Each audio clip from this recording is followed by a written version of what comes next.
आज खर्चा पानी में हम बात करेंगे आपकी home, car, bike, fridge, TV, washing machine की और बढ़ने वाली ईएमआई की। आज हम आपको बताएंगे कि आरबीआई के फैसले से आपकी महीने की किश्त कितनी बढ़ने जा रही है।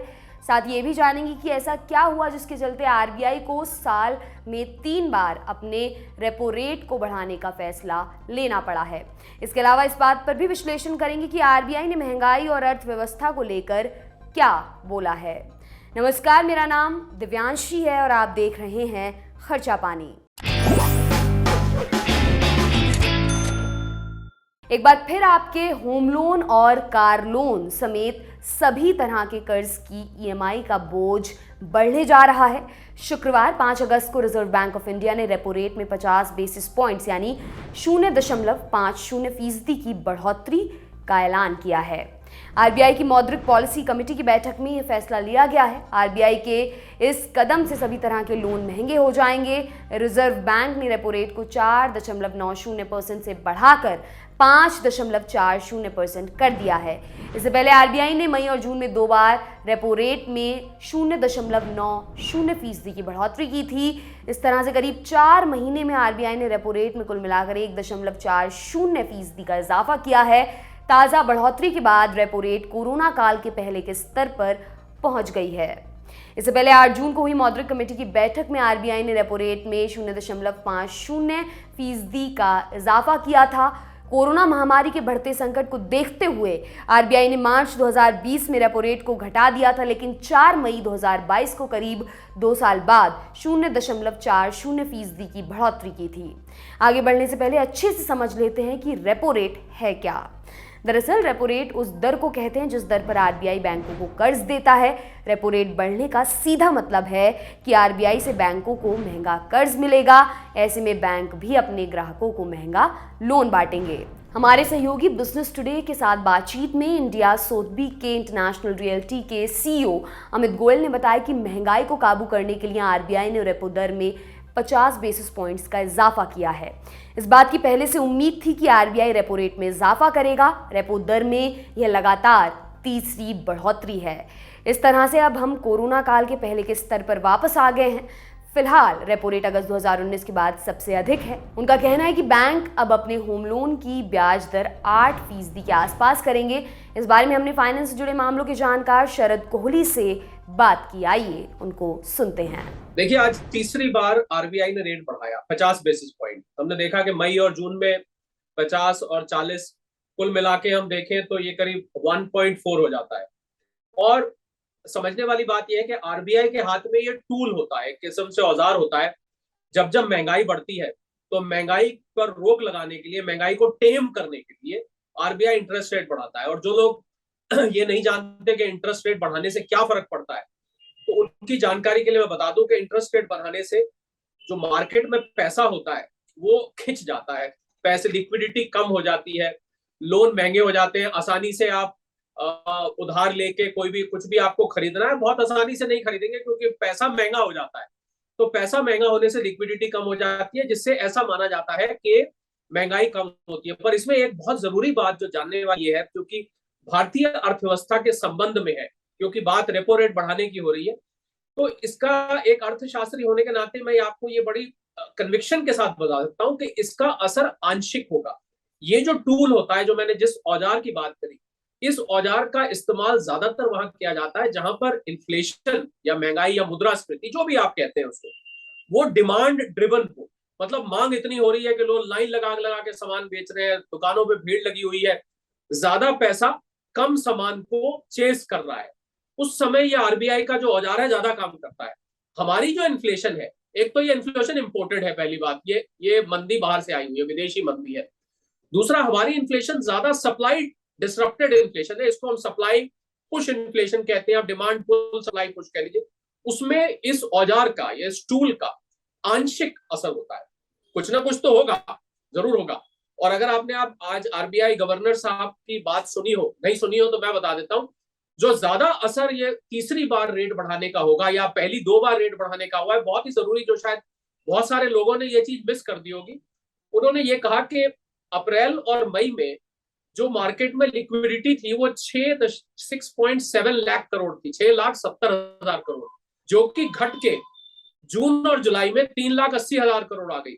तो देखिए, जैसा कि मैंने आपको बताया कि ये पैसे को जब ब्याज बढ़ाते हैं तो पैसा मार्केट से खिंच जाता है, तो लिक्विडिटी कम हुई है, आंशिक रूप से इसका जरूर असर होगा। एक रास की बात और है इस रेट बढ़ने में।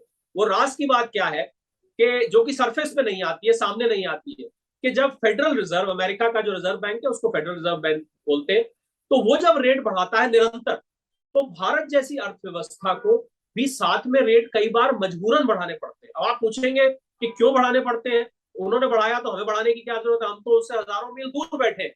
वो इसलिए कि उनका रेट अगर बढ़ गया, हमारा रेट अगर वही खड़ा रहा, तो इससे होगा क्या, इसको एक अर्थव्यवस्था में या आर्थिक दृष्टि में एक टर्म होता है फ्लाइट ऑफ कैपिटल।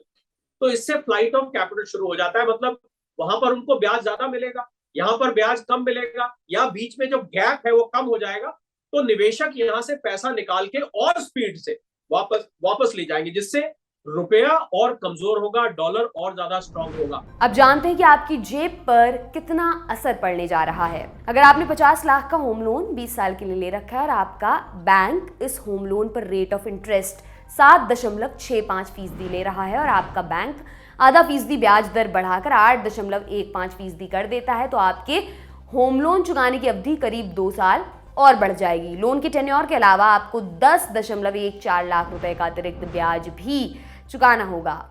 एक और विकल्प यह है कि चल रहे ईएमआई को बढ़ा लिया जाए, यानी अधिक ईएमआई का भुगतान किया जाए। इसके लिए आपको बैंक को जानकारी देनी होगी, क्योंकि बैंक अपने आप ईएमआई नहीं बढ़ाते हैं। इसके लिए आपको बैंक को लिखित में या फोन पर बताना होता है। उदाहरण स्वरूप, आपने 20 साल की अवधि के लिए 50 लाख रुपए का कर्ज लिया है, तो आपको फिलहाल 40,739 रुपए की ईएमआई चुकानी पड़ रही होगी, लेकिन आधा फीसदी कर्ज महंगा होने से अब आपको 42,289 रुपए ईएमआई का भुगतान करना होगा। हालांकि आपके लिए एक राहत की बात भी है, रेपो रेट बढ़ने का असर आपके सेविंग बैंक अकाउंट और एफडी पर भी पड़ेगा। बैंक आपके सेविंग अकाउंट और फिक्स डिपॉजिट पर ब्याज दर बढ़ा सकते हैं। आइए एक्सपर्ट से समझते हैं इस बढ़ोतरी का आपकी जेब पर क्या असर होगा। फिलहाल तैयार हो जाइए ईएमआई ज्यादा देने के लिए। अगर आपकी मान लीजिए 30 लाख का आपने हाउसिंग लोन लिया हुआ है, तो मेरे अनुमान के हिसाब से आपकी करीब 2 से 2,500 के बीच में किस्त इस समय बढ़ सकती है। अगर आप म्याद पे डिपेंड करेगा, आपने 15 साल का लिया है, 20 साल का लिया है, पर आप ऐसे मानिए 2 से 2,500, या अगर कम म्याद का लिया है तो आपकी ये 3,000 तक भी बढ़ सकती है। तो ईएमआई बढ़ने के लिए तैयार हो जाइए। पर आरबीआई का कहना यह है कि ईएमआई भले ही आप फालतू दें, महंगाई कुल महंगा मिला के, जो महंगाई जिसको हम हाउस होल्ड इन्फ्लेशन कहते हैं, घर में जो रसोई का सामान पिंच कर रहा था, मुझे लगता है उसमें आपको फर्क न आएगा। पर यह भी नहीं भूलना चाहिए साथ में जो जरूरी बात, कि ये जब आरबीआई जब भी रेट बढ़ाता है, तो ये नहीं कि हमने आज सुना कि भाई 50 बेसिस पॉइंट बढ़ा दिए, कल हम सामान लेने जाएंगे हमें सस्ता मिलेगा, ऐसा नहीं है। इसका असर आपको 1 से 2 क्वार्टर तक दिखाई देगा, मतलब ये 3 से 6 महीने में आपको इसका असर दिखना शुरू होगा। जब ईएमआई उतनी की उतनी रहती है, तो मैंने ये कैसे कह दिया कि 2 से 3,000 रुपए बढ़ जाती है? जी हाँ, ये बैंक बहुत चालाक है। ये आपकी ईएमआई, आपकी फर्क नहीं, आपके ने जो पीडीसी दिए होंगे ना, मान लीजिए आपने पोस्ट डेटेड चेक्स दिए हुए, हालांकि आजकल तो इलेक्ट्रॉनिक डेबिट होती है, या पीडीसी दिए, वो वही का वही चलता रहेगा। ये क्या करते हैं, मान लीजिए आपने लोन 15 साल के लिए लिया हुआ है, आप देखेंगे कि वो लोन 18 साल का हो गया। अगर आपने 20 साल का लोन लिया हुआ है तो 23-24 साल का हो गया। तो ये उसकी म्याद बढ़ा देते हैं, तो ज्यादा समय तक आपसे ईएमआई वसूलते हैं। तो आप समझ सकते हैं कि कुल मिला के पैसा जो है वो आपसे ज्यादा वसूलते हैं। मैं उम्मीद करता हूं कि सभी लल्लन टॉप के खर्चा पानी के जो डेडिकेटेड फॉलोअर्स हैं, उनको ये बात पता होगी कि जब आप कोई भी लोन लेते हैं, तो शुरू की जब आप इंस्टॉलमेंट देते हैं, तो आप अगर उसकी ब्रेकअप देखें अपनी ईएमआई की, तो उसमें ज्यादातर इंटरेस्ट होता है, प्रिंसिपल बहुत कम होता है। लोन के बिल्कुल जब आप आखिर में जाते हैं, मान लीजिए 25वां साल है, 19वां साल है, 18वां साल है, 9वां 10वां साल है, तब जाके कहीं आपका प्रिंसिपल ज्यादा होता है और इंटरेस्ट कम होता है। तो एक ये चालाकी भी है जिसका सबको नजर रखना चाहिए। इसकी वजह से आपका लोन महंगा हो जाता है कम लोग, क्योंकि आपका प्रिंसिपल कम जा रहा है, तो लाजमी बात है आप ज्यादा टाइम तक दे रहे हैं। जी हाँ, बिल्कुल ठीक आपने पकड़ा कि ये ज्यादा समय तक आपको लोन देना पड़ेगा, भले ही आपकी ईएमआई वही रहे। तो जो मैंने कहा उसका असर वही है, हालांकि ईएमआई वही दिखेगी तो म्याद उसकी बढ़ जाएगी, क्योंकि जब रेपो रेट बढ़ा है तो रेपो रेट का असर ओवरऑल होता है। पर इसमें भी एक कैच है। कैच ये है कि बैंक क्या करते हैं, आपको लेंडिंग रेट तो फौरन बढ़ते दिख जाएंगे। अभी आपको 2-4 दिन में ही अनाउंसमेंट्स आनी शुरू हो जाएंगी, 1-2 दिन में ही अनाउंसमेंट्स आनी शुरू हो जाए। कुछ बैंक तो बड़ी लीड लेते हैं, सबसे पहले अनाउंस करते हैं। और जब डिपॉजिट पे देने की बात आती है तो ये लोग थोड़ी कंजूसी कर जाते हैं। या तो ये थोड़ा, अगर मान लीजिए इन्होंने लेंडिंग रेट 30 बेसिस पॉइंट बढ़ाया, 50 रेपो बढ़ाया, हो सकता है 30 बढ़ाए, तो ये डिपॉजिट पे 10 बेसिस पॉइंट बढ़ाएंगे, 15 बेसिस पॉइंट बढ़ाएंगे। और मान लीजिए इन्होंने उसको 2-4 दिन में बढ़ा दिया, तो डिपॉजिट का रेट का आपको असर महीने 2 महीने बाद दिखेगा। तो ये बैंक की थोड़ी सी चालाकी है। तो मैं आज इस इंटरेक्शन के माध्यम से बैंकों से गुजारिश करूंगा कि भैया, अगर आप ईएमआई ज्यादा ले रहे हो तो कम से कम जिन बेचारों का आपके डिपॉजिट रखा है उनको डिपॉजिट पर रेट भी साथ के साथ बढ़ाइए, कम से कम उनको ओवरऑल कुछ तो राहत मिले। रेपो रेट बढ़ाने के अलावा आरबीआई के पास कोई दूसरा रास्ता नहीं था। दरअसल महंगाई के आंकड़े आम आदमी से लेकर सरकार को जीने नहीं दे रहे हैं। अप्रैल में रिटेल महंगाई 8 साल के रिकॉर्ड स्तर पर पहुंच चुकी है और महंगाई रिजर्व बैंक के तय लक्ष्य से काफी ऊपर है। इस वजह से आरबीआई के पास महंगाई का इलाज करने के लिए फौरी तौर पर सबसे बड़ा हथियार कर्ज महंगा करना ही बचता है। जून में आरबीआई ने इसी ब्रह्मास्त्र का इस्तेमाल किया था। आरबीआई ने चालू वित्त वर्ष के लिए उपभोक्ता महंगाई यानी सीपीआई के अनुमान को बढ़ाकर 6.7% कर दिया है। इससे पहले महंगाई दर 5.7% के स्तर पर रहने का अनुमान लगाया गया था। आरबीआई गवर्नर शक्तिकांत दास ने कहा कि महंगाई अभी भी काफ़ी ऊंचाई पर बनी हुई है। उन्होंने कहा कि खुदरा महंगाई दर अप्रैल की तुलना में कुछ कम हुई है, लेकिन अब भी यह 6% के लक्ष्य से ऊपर बनी हुई है। आरबीआई गवर्नर ने कहा कि वस्तुओं की कीमतों में कुछ कमी आई है और वैश्विक खाद्य कीमतों में नरमी आई है। काला सागर के रास्ते से गेहूं की सप्लाई फिर से शुरू होने से महंगाई को कम करने में मदद मिल सकती है। दास ने कहा, यदि मॉनसून सामान्य रहता है और वर्ष के लिए कच्चे तेल की औसत कीमत $105 प्रति बैरल है तो 2022-23 में महंगाई दर 6.7% रहने का अनुमान है। उन्होंने कहा, जहां अंतर्राष्ट्रीय मुद्रा कोष ने वैश्विक मंदी का खतरा बताया है और ग्लोबल ग्रोथ का अनुमान घटाया है, वहीं उभरती बाजार अर्थव्यवस्थाओं के लिए जोखिम बढ़ गए हैं क्योंकि उन्हें घरेलू मुद्रास्फीति की चिंता है और दुनिया भर में मौद्रिक सख्ती का असर होगा। आरबीआई गवर्नर ने कहा कि भारतीय अर्थव्यवस्था वैश्विक आर्थिक स्थिति से प्रभावित हुई है। हम उच्च मुद्रास्फीति से जूझ रहे हैं और शेयर बाजारों में काफ़ी उठापटक दिख रही है। इसी के चलते चालू वित्त वर्ष के दौरान 3 अगस्त 2022 तक $13.3 अरब भारत के फाइनेंशियल मार्केट से निकल चुके हैं। आरबीआई ने महंगाई और अर्थव्यवस्था के बारे में क्या गूढ़ बातें की हैं, आइए इस बारे में भी एक्सपर्ट से सुनते हैं। आरबीआई गवर्नर साहब ने जो कमेंट्री दी वो ज्यादा जरूरी थी। आज के वो कहना क्या चाहते हैं, एक तो उन्होंने जीडीपी का आंकड़ा कहा कि 7.2% भारत दुनिया की सबसे तेज बढ़ती हुई अर्थव्यवस्थाओं में से रहने वाला है, ये उन्होंने कहा। इन्फ्लेशन का उन्होंने कहा कि 6.7% इस साल रहेगी। तो 6.7%, इसका मतलब है वो भी अनचेंज रहा। तो इसका मतलब अभी जो आरबीआई का टॉलरेबल लिमिट है 2% से लेके 6% तक, वो टॉलरेबल लिमिट से अभी भी बाहर रहेगी। रिलीफ मिलेगा पर बहुत थोड़ा रिलीफ मिलेगा। तो अभी ये मुसीबत रहने वाली है। और उन्होंने बहुत सारी चीजें जिक्र करी। उन्होंने कहा कि हमारा भारतीय स्टॉक मार्केट से $13 बिलियन से ज्यादा इस फाइनेंशियल ईयर में निकल गया। उन्होंने ये भी कहा कि पिछले क्वार्टर में हमारे यहाँ एफडी $13 बिलियन से ज्यादा आई। उन्होंने ये भी कहा कि वैश्विक स्तर पर, वर्ल्ड लेवल पर इस समय क्राइसिस है। और मेरा अपना आकलन है कि इस समय दुनिया के 4 हिस्सों में जहां युद्ध या युद्ध जैसी परिस्थितियां बनी हुई हो, रशिया यूक्रेन हम पहले ही देख रहे हैं, चाइना ताइवान में हमने देखा बहुत टेंशन फ्लेयर अप हुई है, किसी भी समय कुछ भी हो सकता है।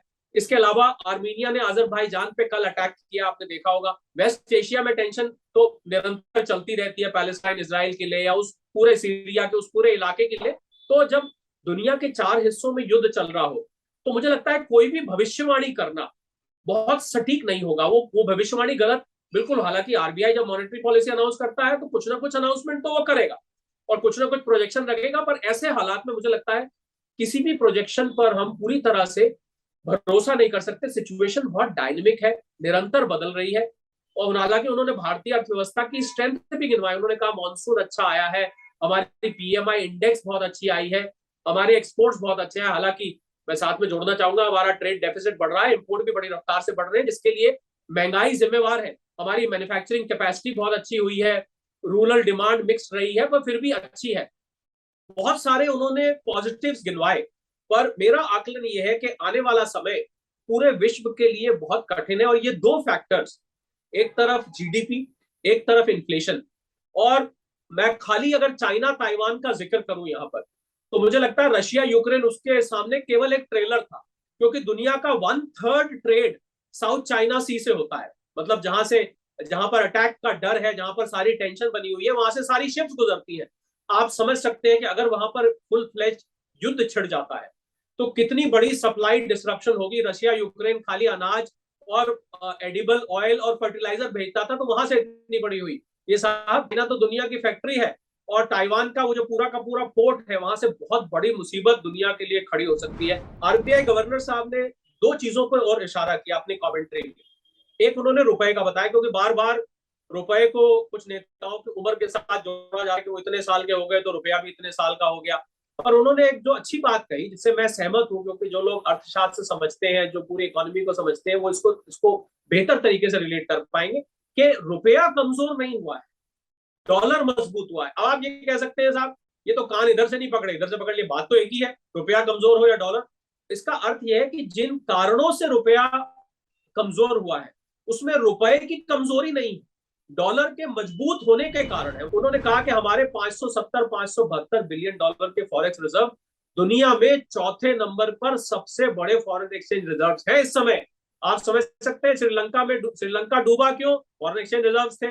पाकिस्तान क्यों डूबने वाला है? फॉरेन रिजर्व नहीं है। बांग्लादेश की हालत खराब है, फॉरेन एक्सचेंज रिजर्व नहीं है। नेपाल की हालत खराब है, फॉरेन एक्सचेंज रिजर्व नहीं है। और मैं गिनवाता जाऊं तो बड़ी लंबी लिस्ट है देशों की, करीब 50 देश ऐसे हैं जहां पर यह संकट आने का डर है। भारत उस मामले में 570 बिलियन डॉलर के फॉरेक्स लेके आज भी हमारे पास करीब करीब 10 महीने से 11 महीने का रिजर्व है कि हम आराम से अपना आयात कर सकते हैं और आराम से जिंदगी जी सकते हैं। तो दोस्तों ये था आज का खर्चा पानी। ये बुलेटिन आपके लिए लिखा था हमारे साथी प्रदीप यादव ने। इस एपिसोड के बारे में अपनी राय यहाँ कमेंट बॉक्स में ज़रूर दें। अगले एपिसोड तक अपना खूब ख्याल रखें। शुक्रिया।